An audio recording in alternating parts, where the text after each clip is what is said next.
What's up, everybody? It's Mr. Talkbox. Check it out. You need to like and subscribe. Come on and catch another vibe. Boy, DOA playlist. Let's keep it funky. I was blown away out, man. I tell this story all the time. When I'm with bands or artists, I tell this story, bro. I share the story when me and Bobby was at your house and you're playing these samples in real time. Yeah. And I'm blown away. But what blew me away even further was that, ain't no click track. Right. So I'm like, dude, how's Bland doing it? You said, D, he got perfect timing. Yeah. Me and Bobby's the jaws hit the floor, man. I said I couldn't believe it, man, because sometimes that stuff will fall out after a certain while, and you gotta kind of, Absolutely, bruh. I'll never forget that moment when I was at your house, bro. You jacked me up. And me and Barbarella got to be masters of it because with Claire Fisher stuff, we had Claire Fisher strength training. And those samples are like super long passages, man. Super long passages. So what you had to do was really just, I got to be a master of the pitch wheel. So if I hit it either late or early, I had to pick a hole where there was a pause or something, and hit the pitch wheel either backwards or forward to speed it up or slow it down. And after a while, I just got to be an expert, like how much did, and then now it's in. And on some songs, there was not even a reference to time. And we got so good about it because we practiced so much that Michael could shift his timing ever so slightly till you won't even notice it, man. But Michael, I don't know, that dude got a quartz in his butt, man, because I don't know what that dude do to keep. I asked Mike one time to play me a 95 BPM beat, and I just asked him to do it. And then I put it on the drum machine, 95 on the money. He just, and he's got perfect, him and Sonny both got perfect pitch, But I can understand that. I know a lot of people now that have perfect pitch, but I did not understand the reference, the time, the clock reference. That's a whole nother thing. Just to have a reference to know, what 85 BPM or 95 BPM, 120 BPMs, to know where that is actually, and to be that close to it. That's a whole nother thing to me. And Michael Bland could do all of that, man. I shout out to made life easy for me, man. Because when you got a drummer that's got timing like that, it makes the job a heck of a lot easier. Michael Bland is one of my most favorite drummers in the world. Please tell him I said that. One of my most favorite drummers in the world. You have joined the ranks of many. I've had the same thing from Steve Tyler told me that from Aerosmith. Whitney Houston. She came over, bro. We were in Monaco doing the World Music Awards, man. And this was crazy. Her and Bobby had get married, and there's a bunch of crazy going on with Bobby in South America. And so the paparazzi was following her all over the place, man, in Monaco. They were just behind her, just dogging her, man, all over the place. But we had a dinner with Prince Albert and the whole thing with that whole thing, Rainier, the king of Monaco. And so they do this big dinner. And so everybody's dressed up, you hooked up, and Whitney comes over, and this looked like a Disney princess, man. She walks over this train behind her, all of this stuff, and she walks over and tell Michael Bland, she said, "You wasn't the baddest I have ever seen." And we was just she cusses. She cussed. Oh. in a dress like that, man. Whitney went in. She put her hand on his shoulder and said, "You one of the baddest MFers I have ever seen, man." Michael was oh no, okay, well, and Prince is over there dying, man. He laughing, man, but it's man, he is one of the greatest. Without a doubt, man. Without a doubt. So now, Morris, I gotta ask you this. So when did you, because I want to get into some of your relationship with Prince, man. I want to get into something like that. So when did you become the MD, Prince's MD, officially? Well, it wasn't until, everybody says, it's a funny thing because I'm going to get a cable here because I can see that my tablet was running out of gas. So I'm going to. You plug it up because this will be a 2-part. This is going to be my first 2-part. No, my second 2-part. My second 2-part playlist because I don't want to miss nothing, bro. It's gonna be a 2-parter, bro. And if we gotta do a 3-part, we're gonna do 3. We gotta do 4. We're gonna do 4, 10, 15, 99, whatever. Because I talk too much, baby. Hey, man, you talk. You talk as long as you want to. Hey, so explain how that went. So I spent a long time with Prince, as the keyboard player. So and man, really, it's a very loose term for me as MD because anybody know Prince, man. Prince was the MD. He put the show together. He did all of the stuff, man. I was just like when Captain Kirk stepped away, Spock stepped in, kind of thing, and do that whole thing because Prince pretty much did all of the arrangements. He was very good about letting us, kind of like if he came up with something cool, he like, man, I like that. Let's go, let's do that. Yeah. But just for lack of a better, but he would call me that, and I would say that was kind of like after, in the late '90s, like that, because I had gone through the MPG first version, and now he got Cat and Rhonda. I had left for a minute when he kind of let us all go in like '96, and then I moved out to LA. But he let me live in his house in Beverly Hills, man. So I'm just like me and my boy Jack Robinson, another bass player, which man Jack loved you, man. It's like Chucky Booker was like one of Jack, and God rest his soul. Jack died in 2004, but he was one of my best friends at the time and a bass player. And then like Larry Graham and you and Chucky were like his favorite of all times. And this dude was bad, man. He was a bad dude. And Prince actually hired him to do sound. He was an engineer. He could do that stuff. So he went on tour doing sound and doing some stuff like that. But bro, what was I was talking about? I got off my thing. Oh, you were talking about the musical director, MPG. Yeah. You were going down the line. Yeah, keep living. You get old too, bro. Yeah, hey, man, bro. I'm there. I'm like right there with you. But yeah, so it was like, for lack of a better term, I mean, Prince would go and do his thing, and he would do that. But he would call me, when he'd tell anybody, yeah, this is my keyboard, my music director is Morris, blah blah blah. He would do that. So I would say about the late '90s and on from that he would call me that, and do that, and he would do different things, man, and try some other people at it.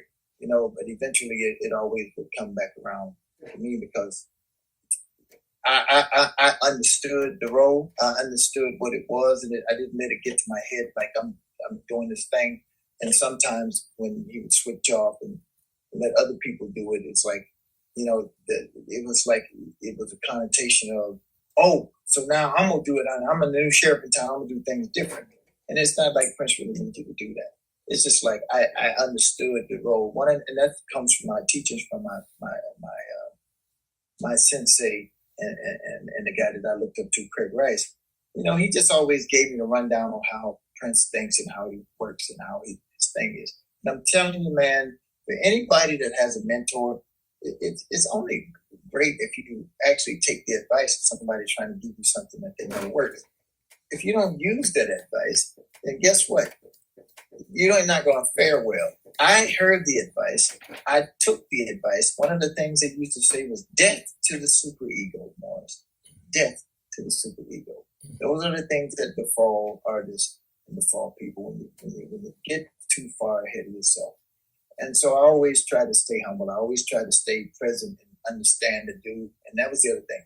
Understanding the cat you're working with and that you're working with. Understanding him.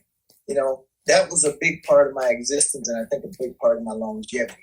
I never got comfortable in the role. I never got comfortable where I felt like, yeah, me and we boys, and we do this, man. That dude didn't function. He'd be cool with you. But the bottom line is, I need you to do what you're here to do. And so, you got to keep it 100 and keep it like you understand that this is what this dude needs in order for you to move forward. And so I just never got to that place where I just I always kind of lived on the edge with it. Like any day I could go home. And I think when you have that mentality, it'll keep you on your toes, man. It won't let you get complacent. And I think when you get toward the end, when you know your time is up, that's when that kind of thing will set in. And that gives him the ground and like, okay, well, we can part ways now. Because you can kind of see the handwriting on the wall, and then your attitude and mentality shifts, and that's what gets you every time. And I used to tell people that came there, I said, don't get killed for something you ain't here to do. You know, if you're the guitar tech and he's telling you to do something with the lights, if you mess up the lights, guess what? That may be your ticket home. And so you got to stay out of stuff that don't concern you, that you don't really know how to do. Because if you take on that task, he expects you to do that task very well and to do it. That's the way I used to get out of anything with Prince. When he said, Morris, I want you to run a nightclub. I'm like, dude, I'd go to Dr. McCoy from Star Trek. I'm a doctor. I'm the cameraman. You know, I would do that all the time with him. I didn't do it. I just stayed. I'm a keyboard player. If you need me for that, I'm your man. You want me to run the nightclub, it'll be closed in 2 weeks.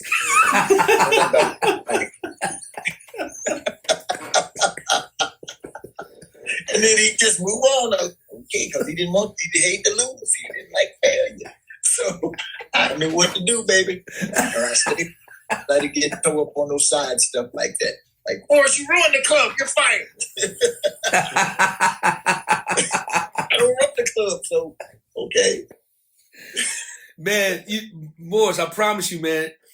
There's so many things I want to ask you, man. But let's take a sidebar for 1 second. Just a sidebar. I remember being at my house. I don't even remember what year it was. And I'm just sharing this with people on my platform. I get a call from Morris Hayes saying, hey, D, what's up? I'm like, yeah, what's up, bro? He said, man, what you doing? I said, just finished. I think I finished Lionel. Just came off finishing Lionel. He says, hey, man, the man want to meet you. I said, who?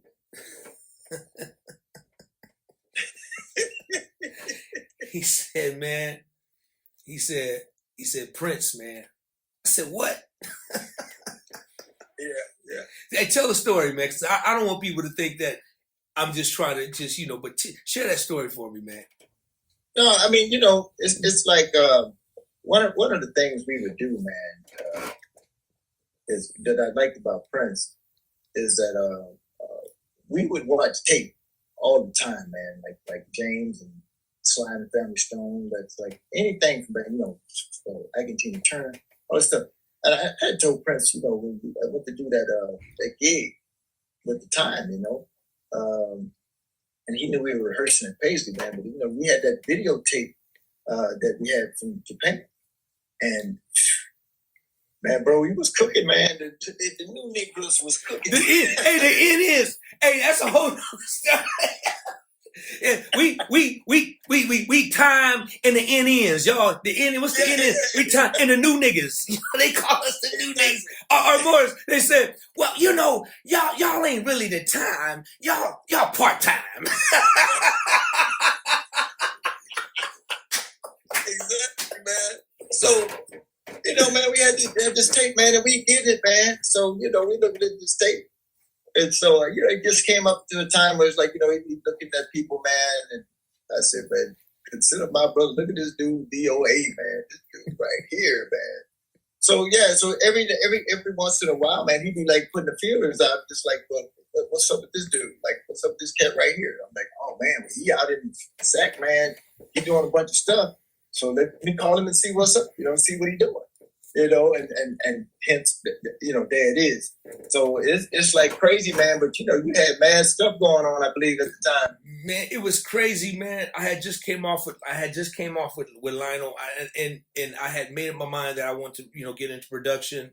And I honestly, I think in my mind, I was wanting to come out there, but it just, I don't know, I don't know if that's when I think you guys put the all-girl band together or something like that. I don't remember. Yeah. But just the fact to be able to get, a call like that, man, was just absolutely, just phenomenal, man. But But I don't want to get off on that. It's definitely not about me, man. It's about you.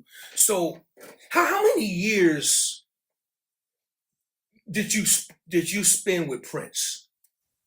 Well, I mean, if you count in the band, I would say about 18 years, because there was a couple years in the middle, like in the middle of like 2002, like the middle of 2002, I left in 2002, and I got with Mace Steele Parker, from James Brown, and then I came back in like the middle of 2005.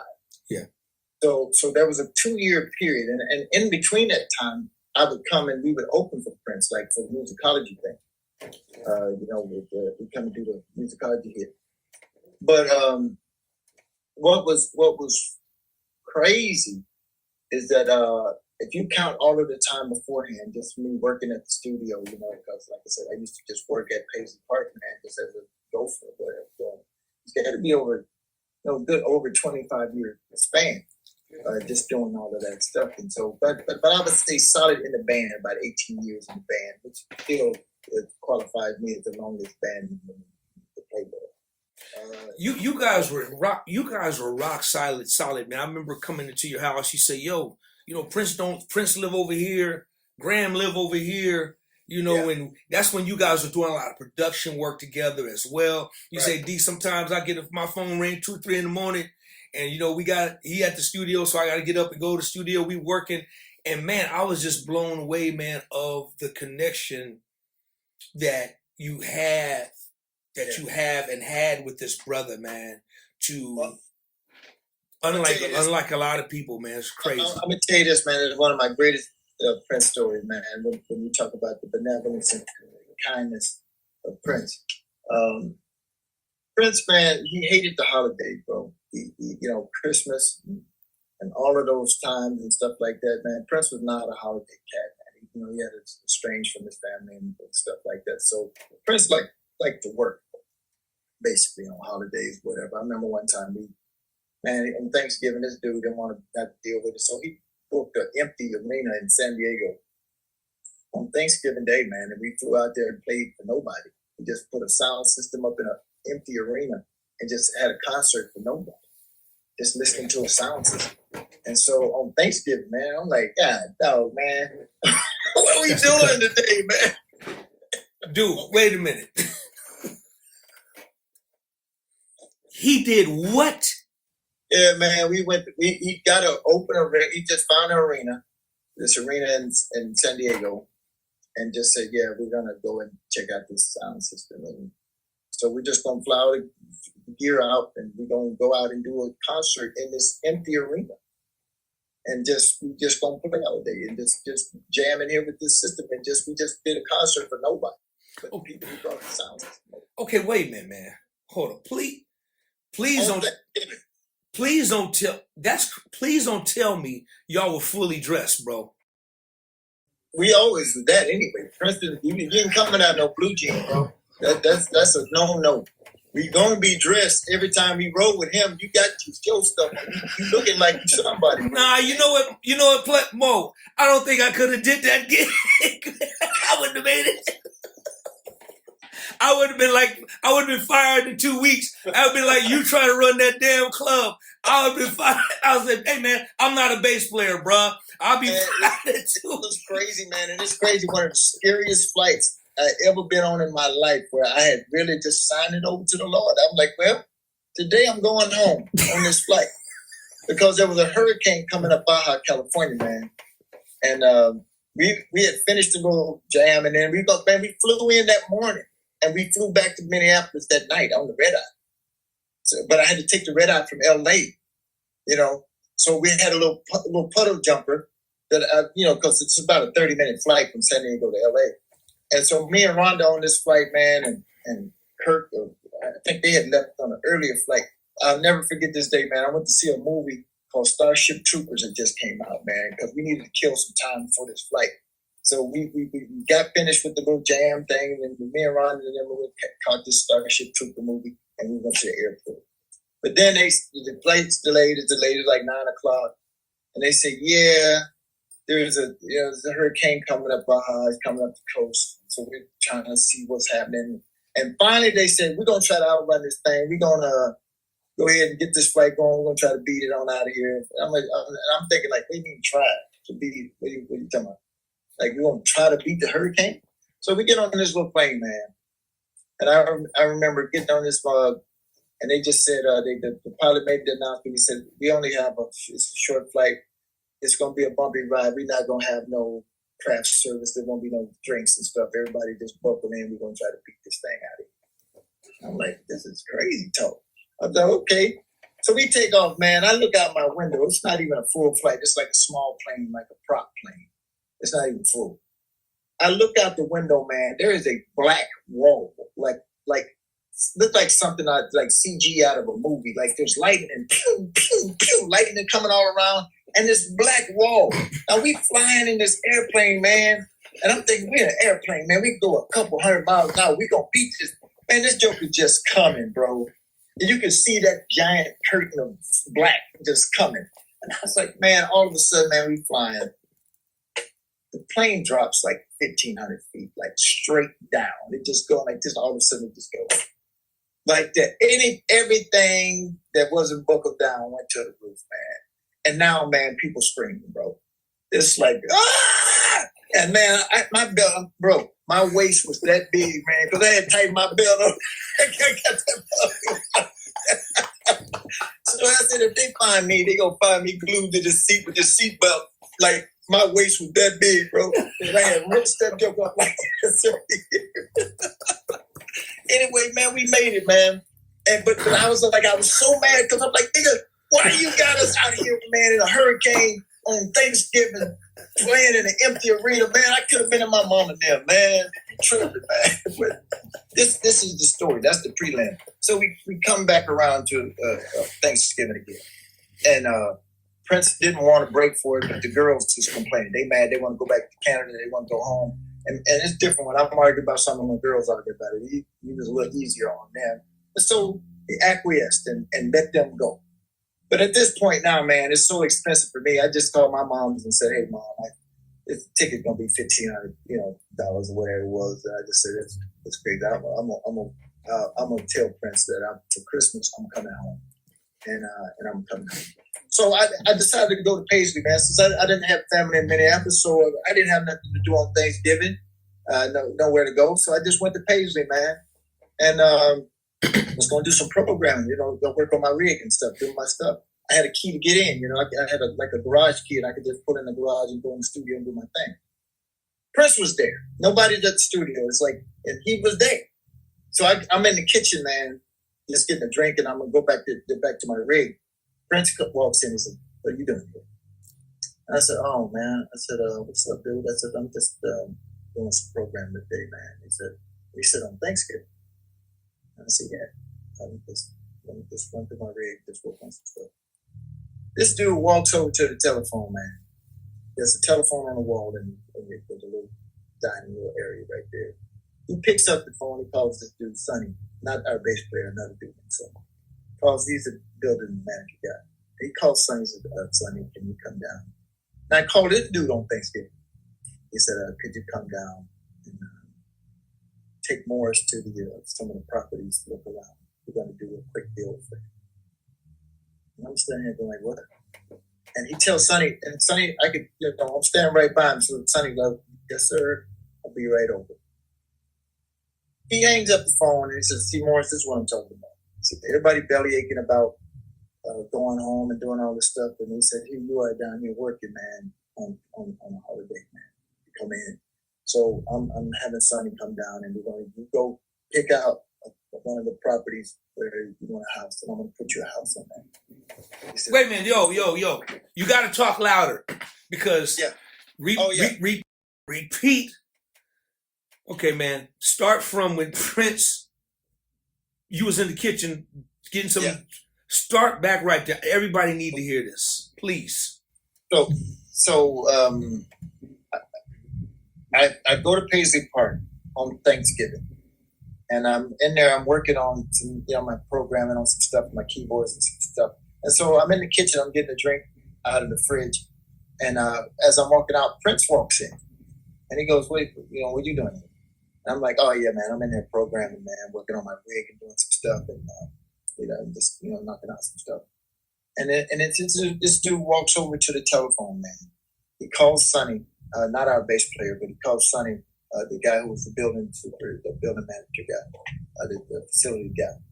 And he tells Sonny, he says, Sonny, I want you to come over here. We're going to do a quick bill for more, so I want you to take them around to the properties and then pick one out. And we're going to do a quick bill like that. And I hear the dude like, yes, sir, like click. And I'm like, what? And he says, see, Morris, this is what I'm talking about. He said, everybody's belly aching about, going home and doing this and everything. And here you are down here working on a holiday, man. And he says, this dude tells me, man, it's crazy, man. He says, I'm going to Sonny's going to come pick you up. He's going to drive you around. You just pick one of the properties. And he said, you got a $400,000 limit. I'm going to give you $400,000. You can put a house on whichever one of these lots you want to put it on. Just like that, man. And I'm like, what? Like, bro, I'm tripping. I'm like, because I'm just down there doing my thing, man. I ain't have nothing else to do. I don't have family in Minneapolis. And so I just was like, I ain't got nothing else to do. I might as well go to work. I'm going to go in and work. And man, this dude was like, man, see, this is what I'm talking about. You don't complain. You come in, you work hard, you do your stuff. Man, this dude picked up the telephone. Once again, like I told you, when he pick up the phone and tell somebody to do something, people start moving. This dude got called on Thanksgiving to come pick me up, away from his family. So I'm tripping, man. And this dude put me in the car and he drive me around and he says, because Prince got all these properties all over the city, man. So there was one across the street from him where Kirk, my drummer, lived.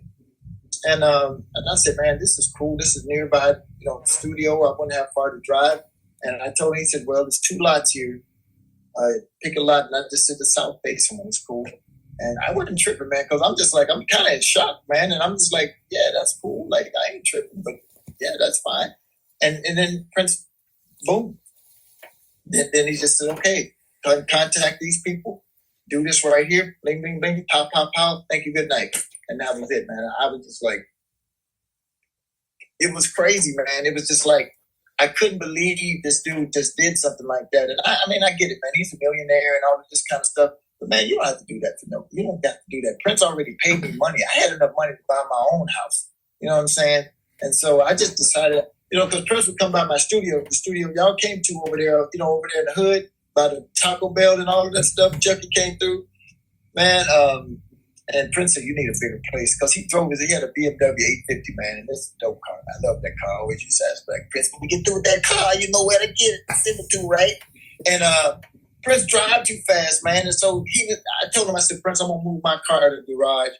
Because I'm over there. It's like, it's busy over there. It's like the Taco Bell, it's the McDonald's.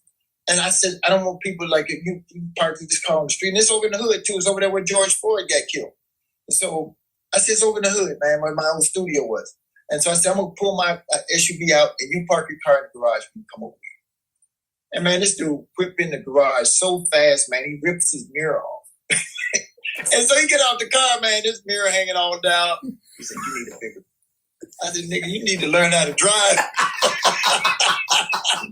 He said, hey man, I heard he drive like that. I heard the stories, man. But Morris, now, man, dude, you just blew my mind, man. You blew my mind. Now, was that the house that I came to when I came to your house? Yeah. Bro. That joint right there. And I put my studio was so stupid, man. Prince came in the studio. He's like, what is this stuff? This black stuff. And I said, oh, it's Thinsulate, man. It's like 3M, because 3M Corporation is based in St. Paul, man. It's like the headquarters is in St. Paul. I had the dude that built my studio. He had a dude that worked at 3M who was he was the sound specialist for the Mercedes-Benz.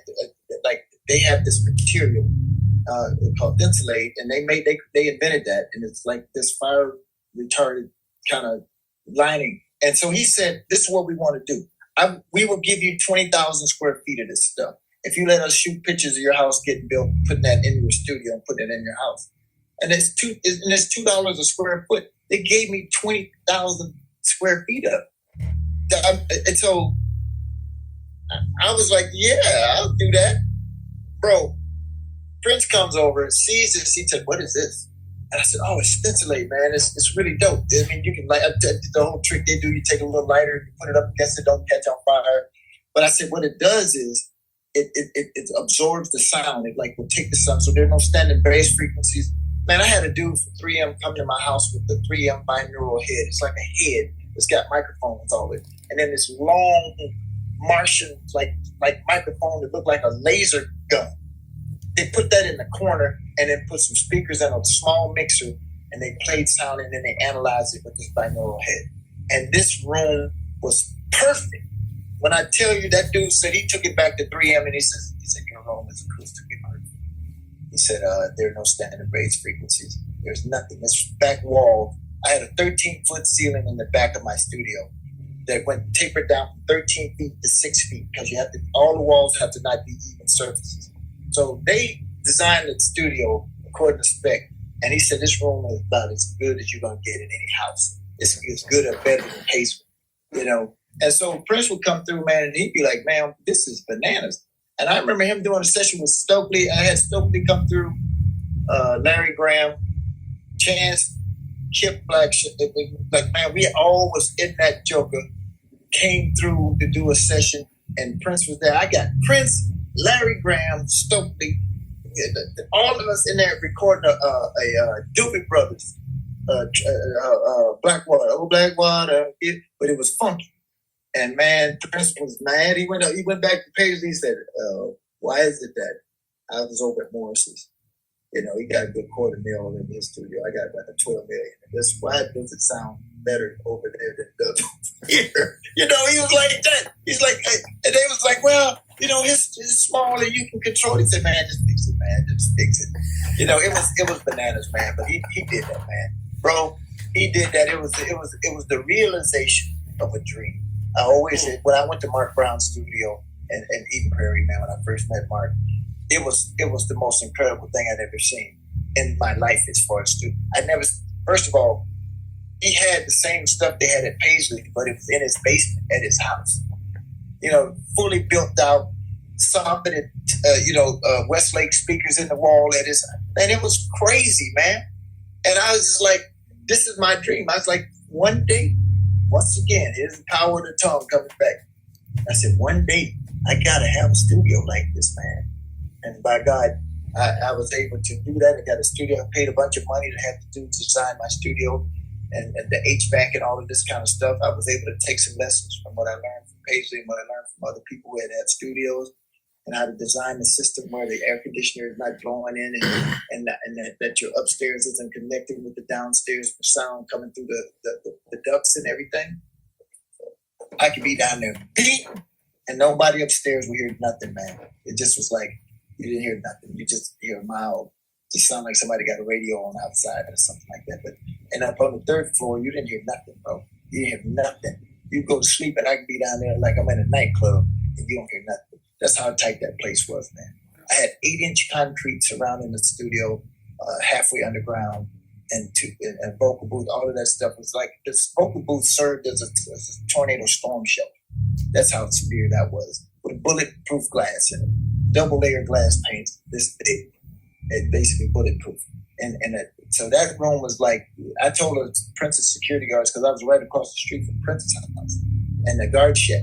I told the guard shack dude, like, hey, if ever a tornado would come through and we would get a few, I'd say just come knock on the back door and roll on down to the vocal booth. Just get in the vocal booth and we all gonna ride it out over there. Point blank. It was crazy. Yeah, man. Listen, me and my boy Mayo, my producer, I got 50,000. He got 50. That's 100,000 people standing up. Morris, put a little something on it with me, man, so we can if you add 50 more to that. Give me some hand claps, man. You deserve. Give yourself a round of applause, man. That's another 50,000. So we got 150,000 people standing up, giving you an ovation, bro. And Prince, man, I think that's. I'm just gonna say, man, not me, brother, but the Prince, man, because this dude, you have to understand something, man. That was a dream for me. This dude had me realize my dream of always wanting to have my own studio. You know, it's something that I always wanted after I had worked with Brown, and I just said, well, I gotta have this one day. And it wasn't like a thing of like, but I was inspired by Mark, man, because Mark was a very great engineer. He could play all of this stuff, he could do all of this stuff. And it was inspiration to me, man. And for Prince to just decide one day out the blue, man, just like that, just because I came to work, man. Let me say something to you. Let me say something to you. And much respect, definitely much respect. First of all, the glory to God, and much respect to Prince. But man, you deserve a round of applause, man, because he saw something in you. He saw something in you, bro. Listen, everybody who knows me, Mayo would tell you, I work 7 days a week, including holidays. Ain't nobody never knocked on my door and say, hey, man, you got a $400,000 limit. Go buy your house, man, because of your work ethic. No one. Bro, this brother saw something special in you, man, to do that. You said it, man. He ain't got to do that you had your own money. You could have did that easily by yourself. You could have went and bought your own crib, right? But he saw something. And what's crazy is that's exactly what I did. I bought a house in LA. The first house I bought was in Sherman Oaks, man, in LA. Sure. Prince didn't charge me rent to live in his house. He bought the house, man, and basically all I had to do was pay the tax of what they call a reasonable what rent would be. Yes. Pay tax, but that is. But I didn't pay him to be in this place. Man, he did. But my specs. But bro, go back to the tongue. Go back to the favor. You know, like they say, favor ain't fair, man. Dude, for you to be around, like you said, you know, the MD quote thing, right? The MD label. You knew how to walk in those shoes. Right. You knew how to walk and understand. Listen, no, the book is already written. I'm just turning the pages. The book is already written. Prince does everything. So when the next person come in, oh yeah, you know, it's about me. Okay, here's what we gonna do, right? That's why they didn't last long. That's why he would come back to you. Dude, this is crazy, man. He saw something in you that I know a lot of people who hung with Prince, man, but I've never heard it like this, bro. I never heard it like what you're telling me, man. And he had a lot of love for you. And I'm going back thinking about, you know, where you were in Arkansas with your group, with your homies, and you saw the vanity and the time, and then Prince, you went from that to this brother basically showing you love as a brother, man.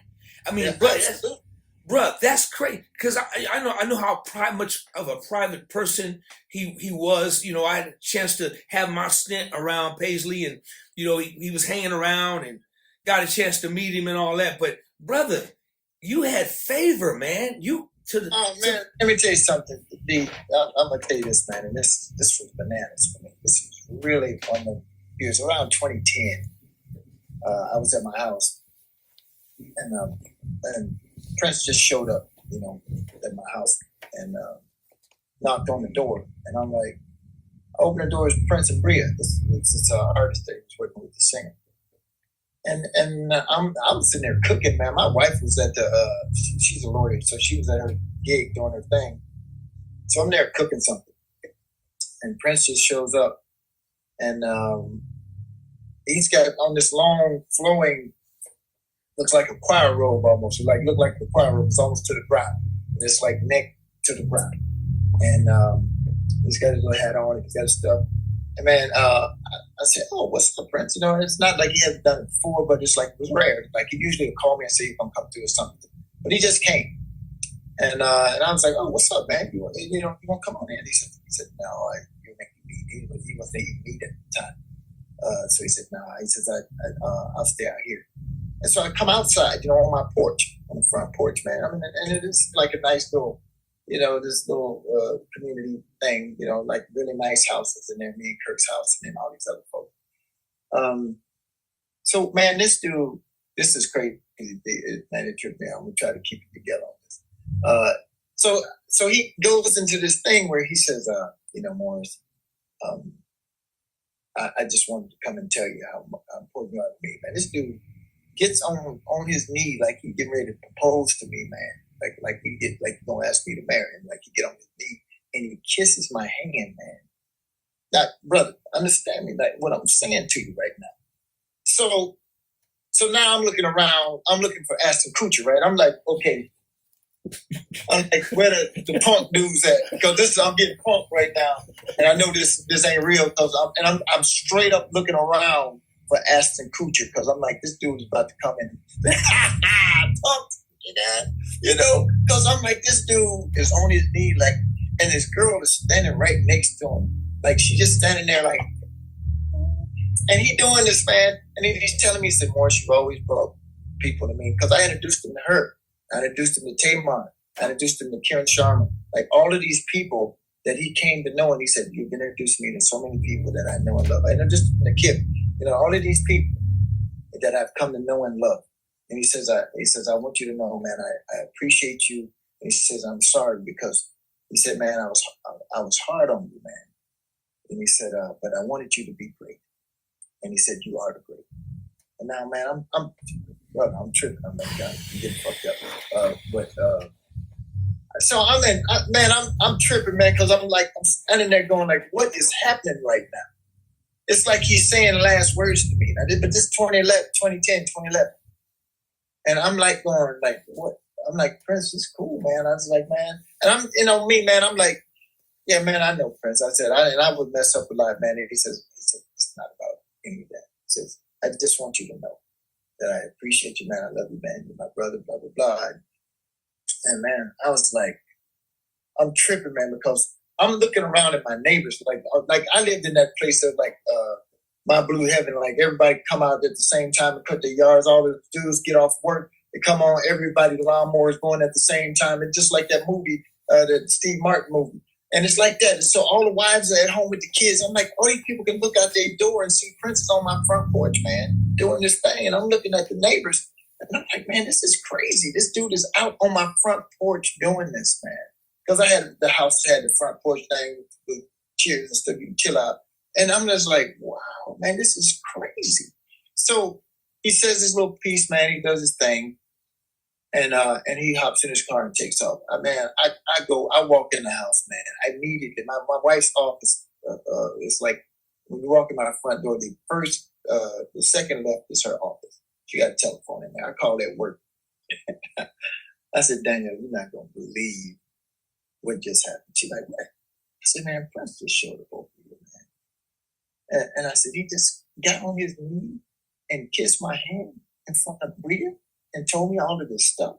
And man, the tears just started coming down, man, because I'm just like tripping, man, because it's like surreal, man. Because Prince, you know, he was a tough cat, man. It wasn't like and I told him one time, we got a big fight, and I said, man, this is such a thankless job. And he said, your thanks is your check. You know, he said, because he wasn't like a compliment dude all the time. And I think it's because he didn't really want you to get that complacent thing again. You know, so when he did hand out a compliment, man, you felt like $1 million because you know that you really must have did something to get this compliment like this. He just wasn't that dude. Just like shower you with, like, at least for me, and I may get some others. I'm just talking about my own experience, man, and what I would see. So when he did give you a compliment, it was always a big deal and it was a big thing. You feel a certain kind of way.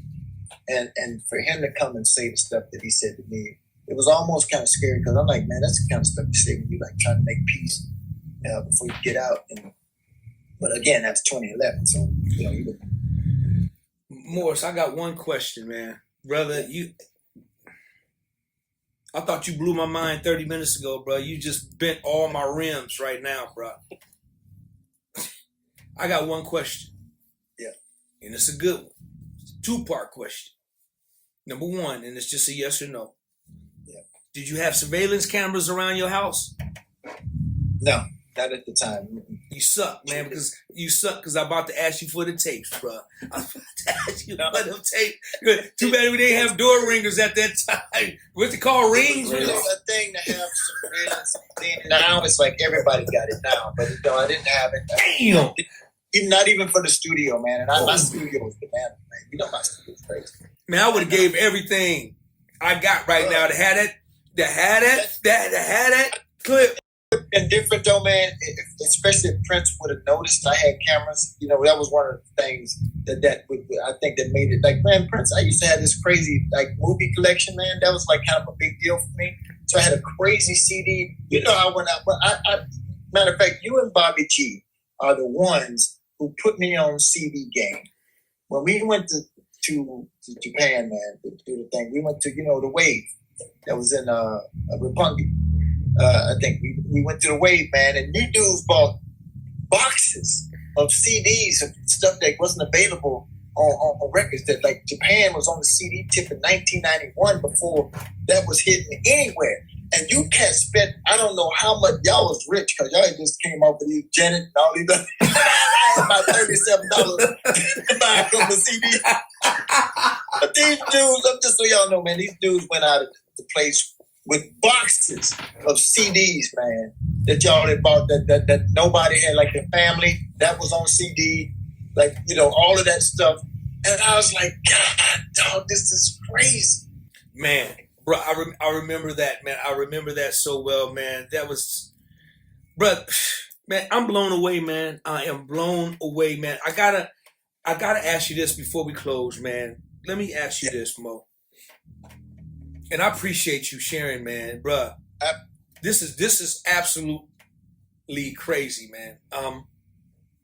Where were you, and how did it happen, man, when you found out that Prince had passed away? Man, I was in LA. DOA, let's get the